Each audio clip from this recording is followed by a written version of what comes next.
इस बात की घोर निंदा करता हूं कि हिंदू धर्म में पिछड़ी जातियों के लोगों के साथ हजारों वर्ष से अन्याय रहा है और इससे बड़ा कोई उदाहरण नहीं हो सकता कि अखिलेश जी मुख्यमंत्री थे उत्तर प्रदेश के, उनके मुख्यमंत्री पद से हटने के बाद उनके घर को गंगा जल से धो करके साबित किया कि भारतीय जनता पार्टी की सोच में 80% हिंदू, जो पिछड़ा है, दलित है, वह हिंदू नहीं है।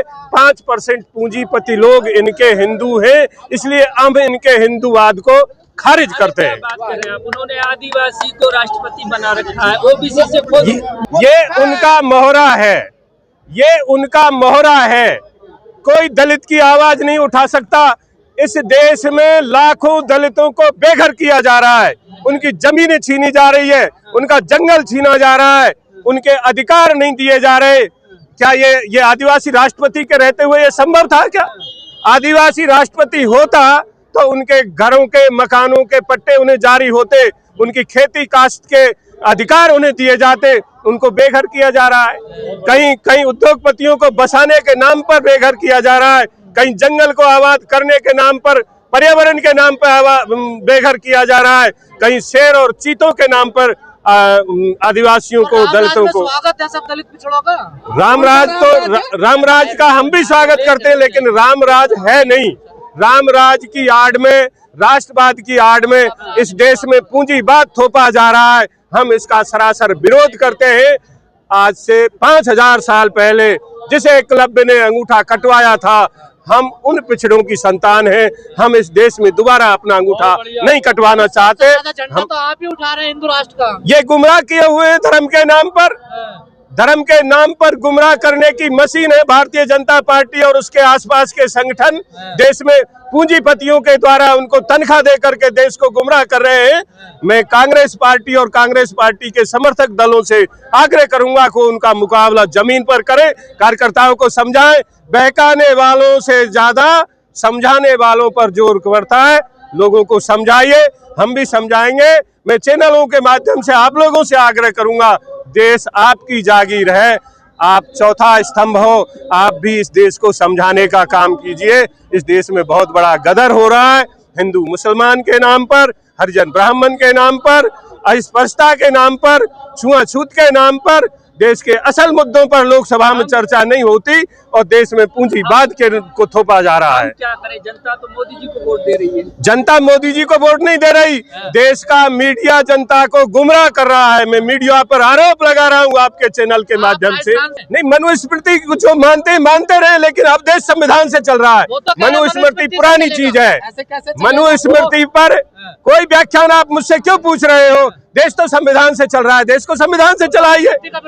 मनुस्मृति का मैं समर्थन करता हूँ, न विरोध करता हूँ। जो मानते हैं वो उनकी व्यक्तिगत चीज है, जो विरोध करते हैं वो उनका व्यक्तिगत जीवन है। मतलब गैर समानता पे आधारित कोई विधान उसको आप नहीं मानते? मैं नहीं मानता, बिल्कुल। हमारा देश हिंदू, मुसलमान, हरिजन, ब्राह्मण सबका देश है। सबको सम्मान के साथ रहने का अधिकार है, सबको पूजा की पूरी आजादी है, सबको। ये वोट चोरी है ना, ये एसआर के नाम पर जो वोट चोरी कर रहे हैं, ये बहुत पहली बार हमारे देश में सरकार ये तय कर रही है कि वोट बनाने की जिम्मेदारी नागरिक की है। यह बात बहुत गलत है, दुर्भाग्यपूर्ण है। वोट बनाने की जिम्मेदारी सरकार की है और 14 वर्ष से मोदी जी सरकार चला रहे हैं। अगर कोई देशद्रोही इस देश में है तो उसे जेल भेजना चाहिए। ये वोटों की सफाई के नाम पर गरीबों के वोट क्यों काट रहे हैं? समानता के आधार पर अपने अपने धर्म की आधार पर पूजा करने का अधिकार है। यह राष्ट्र संपन्न बनना चाहिए, शक्तिशाली बनना चाहिए, इसका समर्थन करते हैं। किसी भी जाति और धर्म के नाम पर हमारे राष्ट्र को बांटने की कोशिश, राष्ट्रवाद के नाम पर धोखा है देश के साथ, हम इसको खारिज करते हैं। जो आप कह रहे हैं वोट चोर, गद्दी चोर, क्या मतलब है? मतलब इसका यही है कि ये ईवीएम में घोटाला कर रहे हैं, एसआईआर के नाम पर घोटाला कर रहे हैं और ये तानाशाही से अपनी सरकार बना करके रखना चाहते हैं। इन पर अब जनता का तो मोहभंग हो चुका है। अब तो इनकी तानाशाही से हमारे राजस्थान में भी अब भजन लाल जी बना दिए हैं वो सीएम। 2 साल हो गए, कुछ भी नहीं हुआ। पहली बार विधायक बना करके उनको सीएम बना दिया। कुछ नहीं हो रहा है कि कांग्रेस ही तो लेकर आई थी ईवीएम, हम थोड़ी लाए। नहीं ईवीएम पर अब इनमें तो ये घोटालेबाजी तो ये कर रहे हैं, बीजेपी वाले कर रहे हैं। शिकंजा है, इन्होंने निर्वाचन आयोग पर शिकंजा कस दिया। निर्वाचन आयोग को कुछ काम नहीं करने दे रहे, स्वतंत्र नहीं रहने दे रहे, अपने अंडर में कर रखा है।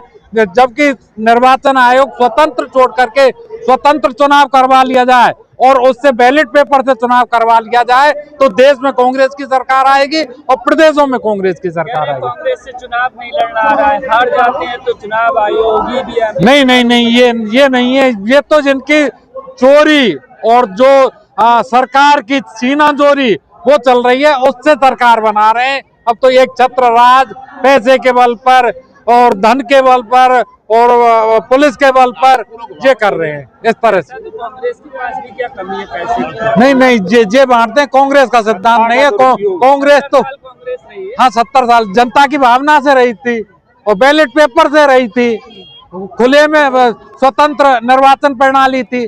अब निर्वाचन प्रणाली पर इनका अंकुश है और कोई मुद्दा नहीं है कांग्रेस के पास। नहीं चोरी, अरे क्यों नहीं है मुद्दे? इन्होंने कहा कि 15-15 लाख मिलेंगे, कोई 15 लाख नहीं मिला। काला धन लाएंगे, कोई नहीं लाए, कुछ किया तो नहीं। फिर कहते हैं हमने तो जुमलेबाजी कही थी। तो कहाँ गई इनकी वो चीज कि 15-15 लाख लाना और सबके खाते में पैसे आना, काले धन को वापस ला करके देना। तो विकास के नाम पर कुछ नहीं है, केवल जुमलेबाजी है। कांग्रेस अपनी हार नहीं बचा पा रही है। नहीं, ऐसा नहीं है। अगली बार अब जनता ने मानस बना लिया है। राजस्थान में भी देख लेना, एमएलए का चुनाव होगा 3 वर्ष बाद, फिर कांग्रेस की सरकार बनेगी। आपने चाहते भारत हिंदू राष्ट्र बने? बिल्कुल नहीं चाहते। आपने चाहते भारत हिंदू राष्ट्र बने? नहीं, बिल्कुल नहीं चाहते हम। नहीं चाहते। नहीं, खूब हिंदू राष्ट्र बनो वाले कुछ को कोई बुराई नहीं, पर उससे ये मतलब थोड़ी है कि आप बेमनस्ता पैदा करो। बेमनस्ता पैदा नहीं होनी चाहिए, सब भाई भाई हैं। मेरा नाम मोहन सिंह गुजर है, मैं डीग जिले से हूँ, जिला परिषद का मेंबर हूँ। प्रताप सिंह मेहरावर, प्रधान पंचायत समिति कुमेर। हमारे साथ हैं कुंवर गोवर्धन सिंह जी, जिला परिषद सदस्य, मोहन सिंह जी गुर्जर, जो जिला परिषद सदस्य हैं। हम सभी लोग भरतपुर और डीग जिले से आए हुए हैं, नदवाई विधानसभा क्षेत्र से और डीग कुमेर से। होती है उसमें से दाल और चावल की रेट इतनी हो जाए कि दाल ही गायब हो जाए, पानी ही बचे, तो महिला निश्चित रूप से उससे आएगी। उज्ज्वला योजना आप चलाते हैं के लोगों में, आप ये जानिए कि लकड़ी से जो अपना आर्थिक मतलब जो जीवन जो है अपनी रसोई का जो याद कर रहे थे, उनको आपने गैस सिलेंडर की आदत तो लगा दी। देन उसके बाद आप है ना डबल कर देते हैं सिलेंडर के दामों को, 1000 कर देते हैं। तो चाहते क्या है कि पहले आदमी को नशा करा दो गैस का, और उसके बाद जब वो नशे का आदी हो जाए तो उसकी रेट डबल कर दोगे। क्या है